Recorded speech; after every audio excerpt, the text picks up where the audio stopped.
वृंदावन बिहारी रास मुरारी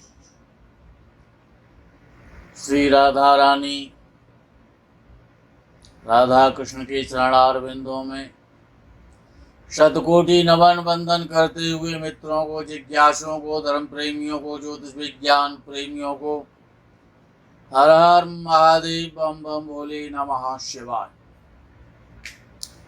मित्रों, विषय ज्योतिष शास्त्र से संबंधित ही है। बहुत परेशानियां, प्रकृति के प्रकोप और मनुष्य के दुष्कर्मों के द्वारा जो सबको भोगनी पड़ रही हैं। धन खत्म हो गया, सर्विस चली गई, व्यापार नहीं चल रहा है, नित्य नई परेशानियां उत्पन्न हो रही हैं। इन सारी समस्याओं का समाधान ज्योतिष शास्त्र के माध्यम से आप लोग कर सकते हैं। जिस प्रकार अभी आने वाले 5 जुलाई को गुरु पूर्णिमा भी है और चंद्र ग्रहण भी है। गुरु पूर्णिमा है और चंद्र ग्रहण है। बड़ा पावन दिनांक है 5 जुलाई, रविवार का दिन। क्योंकि ग्रहण भी है प्रातः 8:32 से 11:22 तक चंद्र ग्रहण है प्रातः काल। आपको तो दिखाई नहीं देगा, भारतवर्ष में उसको नहीं देखा जा सकता है, लेकिन अन्य देशों में वो दिखाई देगा। लेकिन विषय ये आ जाता है कि आपके घर में तो आग नहीं लगी है, लेकिन पड़ोसी के घर में आग लगी है तो उसकी तपन तो आएगी, धुआं तो आएगा, मन तो बेचैन होगा, दीवारें तो गर्म होंगी, मानसिक कष्ट तो मिलेगा। तो अन्य देशों में वो देखा जा सकेगा, लेकिन चंद्र तो मन का कारक है, धन का कारक है, ब्लड का कारक है, स्वस्थता का कारक है।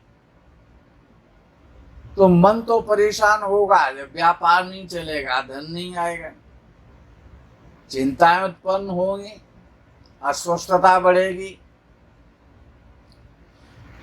तो ये जो स्थिति है कि चंद्र ग्रहण का होना, वो प्राय ऐसा देखने में आता है कि जब गुरु पूर्णिमा आती है तो कुछ ही गुरु पूर्णिमा अछूती रह जाती हैं, अन्यथा चंद्र ग्रहण गुरु पूर्णिमा पे प्राय पड़ती देखा जाता है। कभी रात्रि में होता है, गुरु पूर्णिमा की रात्रि में, कभी प्रातः काल हो जाता है, कभी मध्याह्न काल में होता है। तो इस प्रकार से वो जैसे गुरु पूर्णिमा खत्म होगी, चातुर्मास प्रारंभ हो जाएगा, श्रावण मास प्रारंभ हो जाएगा। अच्छा, श्रावण मास का जो महीना है वो बड़ा पावन होता है, बड़ा पवित्र होता है। वो एक अलग विषय है कि कोरोना काल के कारण, कोरोना की समस्या के कारण और सरकारों ने गंगा जल पर भी पहरा लगा दिया है कि आप गंगा जल को स्पर्श नहीं कर सकते हैं। लाना तो बहुत बड़ी बात है, लेकिन भगवान सदाशिव की तो जटाओं से ही गंगा प्रवाहित होती हैं, उनके मस्तक पर गंगा जी विराजमान रहती हैं। तो वहां तो कोई परेशानी है नहीं, क्योंकि गंगा का उद्गम ही भगवान शंकर से होता है। उनकी जटाओं में किलोलें करती रहती हैं, आनंद लेते रहते हैं गंगा जी का जल का, उनके का शीतल पावन पवित्र जल का। तो ये जो श्रावण मास आ रहा है, इसमें यदि किसी की कुंडली में गोचर में राहु खराब चल रहा है, या कुंडली में नीच राशि का है, या गलत स्थिति में बैठा हुआ पीड़ित कर रहा है, रोग दे रहा है, कार्य बिगाड़ रहा है, बने हुए कार्यों को बिगाड़ने में लगा, जो लोग राहु से पीड़ित हैं, चाहे वो महादशा के द्वारा, चाहे वो अंतरदशा के द्वारा, चाहे वो गोचर के द्वारा, चाहे वो चंद्र कुंडली के द्वारा, चाहे वो लग्न कुंडली के माध्यम से, चाहे वो सूर्य कुंडली के माध्यम से, या चंद्र राहु का साथ होने के कारण, तो जब राहु परेशान करता है किसी को भी, तो बड़ा सुंदर उपाय है। श्रावण मास का जो पक्ष होता है, पूरा कृष्ण पक्ष, प्रतिपदा तिथि से लेकर के और चतुर्दशी तक का जो पक्ष है, श्रावण मास का कृष्ण पक्ष सन 2020 का, इसमें यदि आप दूर्वा घास, जिसे दूब घास कहते हैं, दूर्वा, लेकिन ध्यान रखना जीवन में न यजे दूर्वया दुर्गा, न दूर्वा ये दुर्गा। भगवती शेरा वाली जो सिंह की सवारी है, जिनकी भगवती पराम्बा जगदम्बा दुर्गा जी पर कभी दूर्वा नहीं चढ़ाना चाहिए। और बिल्वपत्रम च भास्करम, भगवान सूर्य नारायण को कभी भी बिल्व पत्र अर्पित नहीं करने चाहिए। भगवान सूर्य देव के लिए बिल्व पत्र निषेध है, अप्रसन्न हो जाते हैं वो बिल्व पत्र से। बिल्व पत्रम च भास्करम, जिस प्रकार से कि गणेश जी पर कभी भी तुलसी दल, तुलसी पत्र, तुलसी मंजरी अर्पित नहीं करनी चाहिए। तुलस्या च गणाधिपम। तो जिनका राहु खराब चल रहा है, अच्छा, राहु की जो जड़ी है, जो औषधि है, वो दूर्वा है, दूर्वा घास, पार्क वाली दूर्वा नहीं। यदि आपका राहु खराब है तो एक गमले में दूर्वा घास लगा लो। नहीं लगा सकते हो तो श्रावण मास, केवल श्रावण मास 15 दिन का पक्ष होता है, और सोमवार से प्रारंभ हो रहा है। विशेषता ये है श्रावण का मास, पहला सोमवार पहला दिन है श्रावण मास का, और 15 दिन तक, केवल 15 दिन तक जिनका राहु खराब है, उनको दूर्वा चयन करनी चाहिए। 108 अंकुर दूर्वा के 108 अंकुर तोड़ लें, साफ शुद्ध, उनको जल से धो लें, और उन पर कुमकुम और चंदन लगा करके गणेश जी के 108 नामों के द्वारा, गणेश जी के 108 नामों के द्वारा यदि आप गणेश जी पर नित्य अर्पित करते हैं, शंकर जी की बात नहीं हो रही है, महीना तो शंकर जी का, लेकिन पुत्र तो गणेश जी शंकर जी के ही है ना। तो जिनका राहु खराब है, और राहु का गणेश जी का बड़ा निकट का संपर्क है, क्यों? राहु को भी दूर्वा प्रिय है, उसकी प्रिय औषधि है, प्रिय उसकी वनस्पति है दूर्वा, और गणेश जी की भी बड़ी प्रिय औषधि है। तो ये 15 दिन का पक्ष है, इसमें अच्छा जामुन बहुत चल रहा है आजकल, जामुन, अच्छा, गणेश जी को जामुन बहुत प्रिय है, और राहु को भी बहुत प्रिय है जामुन। जो चीज गणेश जी को प्रिय है वो चीज राहु को भी प्रिय है। विशेषता ये है कि वो दूर्वा घास गणेश जी को सर्वाधिक प्रिय है, तो राहु की भी वो वनस्पति है। राहु का वास दूर्वा में है और वो दूर्वा गणेश जी पर चढ़ती है। यदि आप 15 दिन तक एक पक्ष पूरे श्रावण के एक पक्ष कृष्ण पक्ष में जिनका राहु खराब है, पीड़ा दे रहा है, उसने कुछ नहीं करने दिया, बर्बाद कर दिया, तो राहु को सबसे अच्छा वैक्सीन है दूर्वा। राहु को बढ़िया और शुभ परिणाम दिलवाने के लिए राहु कंगाल को अरबपति बना देता है। तो यदि आप रोज 108 गणेश जी के नामों से, गणेश सहस्त्र नामावली आती है, गणपति सहस्त्र नामावली आती है, अष्टोत्तर शतनाम आता है गणेश जी का, एक एक नाम बोल करके, और गणेश जी को एक एक दूर्वा अंकुर यदि आप समर्पित करते हैं, नित्य करते हैं,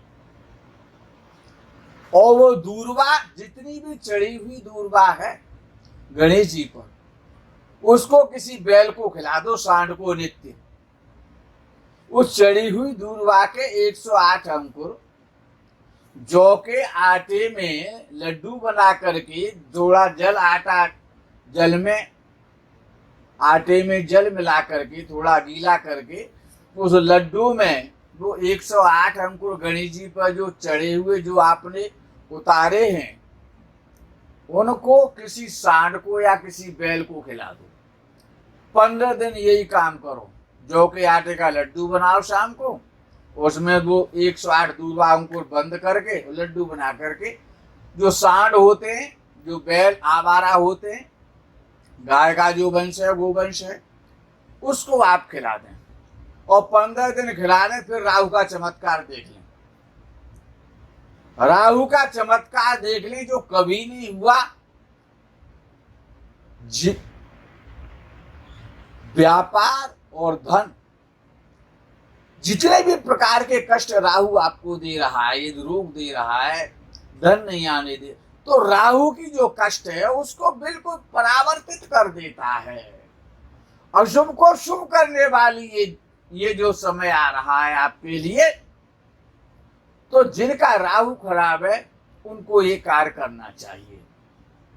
और यदि आप गमला यदि आपके घर में रखा जा सकता है तो गमले में दूर्वा घास लगा लें।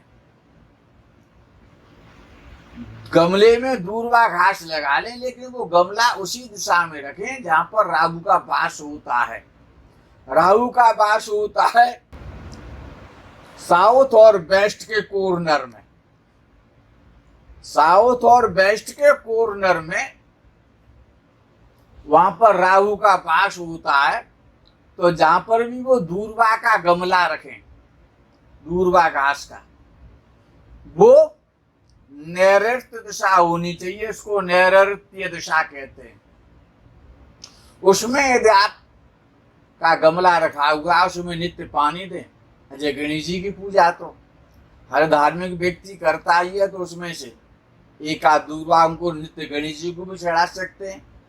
तो राहु का उपाय तो होता ही रहेगा। और गणेश, और यदि आपके घर में काफी बड़ा फील्ड है तो दक्षिण पश्चिम का जो एंगल है उसमें दूर्वा घास लगा दें। लेकिन याद वही रखना है कि दूर्वा घास गणेश जी पर चढ़ी यदि आप बैल को सांड को खिलाते हैं तो आपका राहु अति शुभ फल दे सकता है। और एक उपाय है, बहुत सरल उपाय है। उपाय दूसरा क्या है कि लहसुन तो आपके घर में खाया जाता है।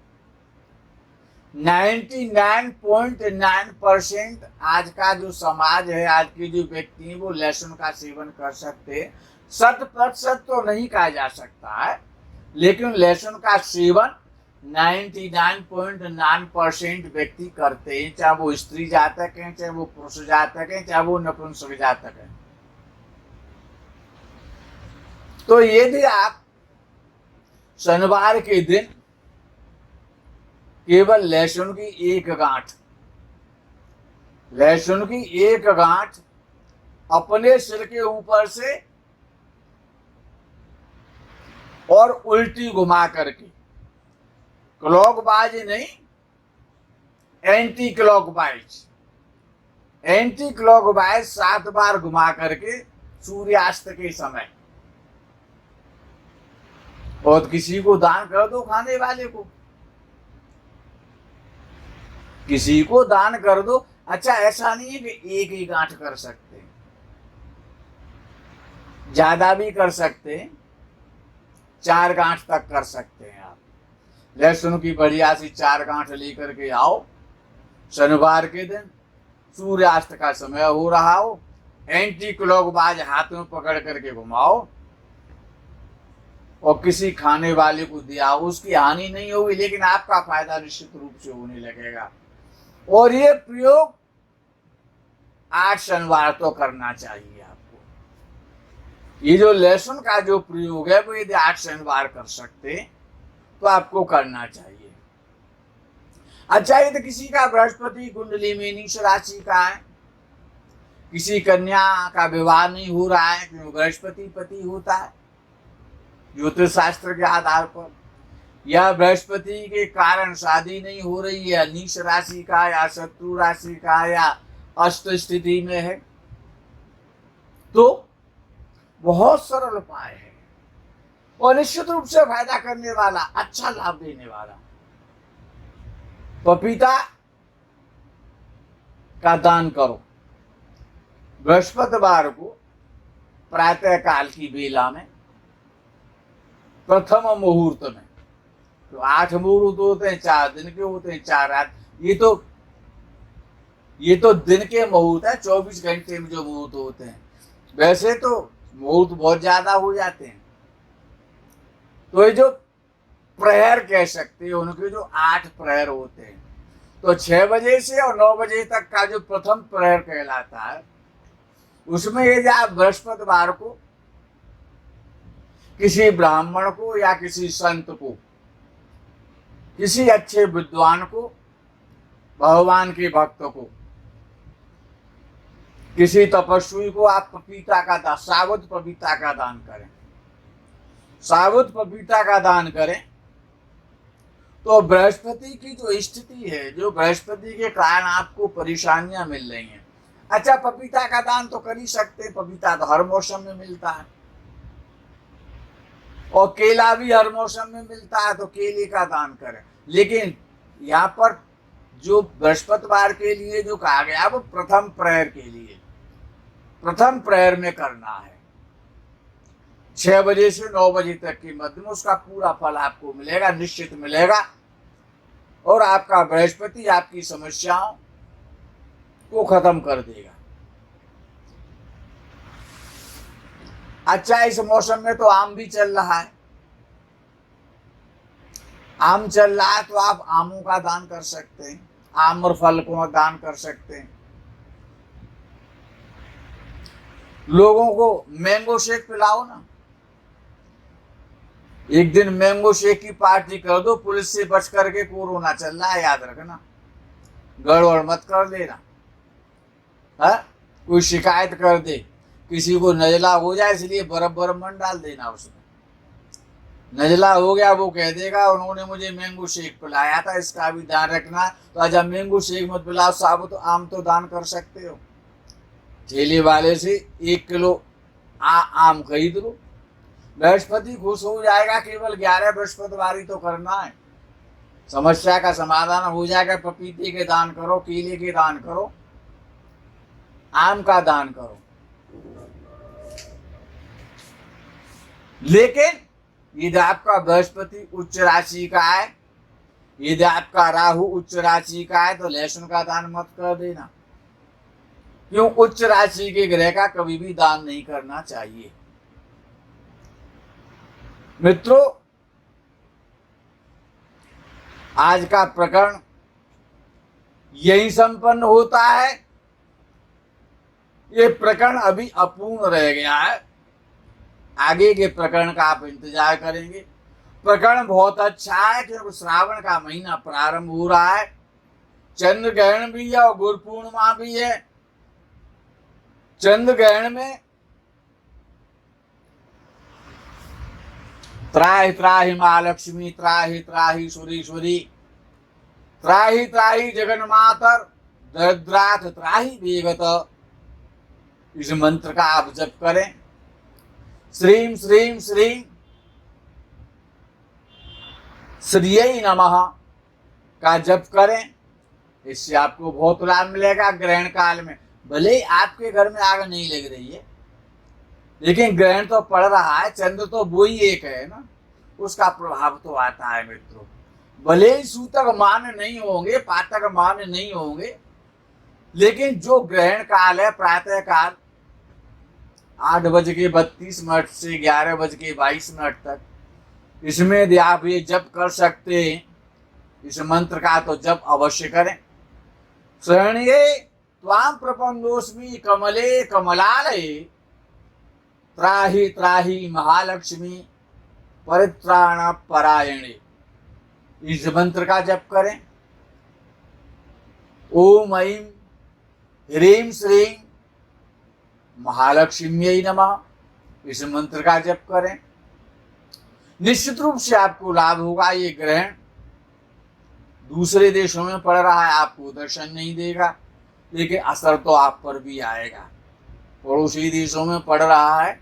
संसार में जहां पर भी कोई घटना घटित होती है, यदि अमेरिका का मार्केट, शेयर मार्केट डाउन होता है, तो उसका असर इंडिया में भी आता है।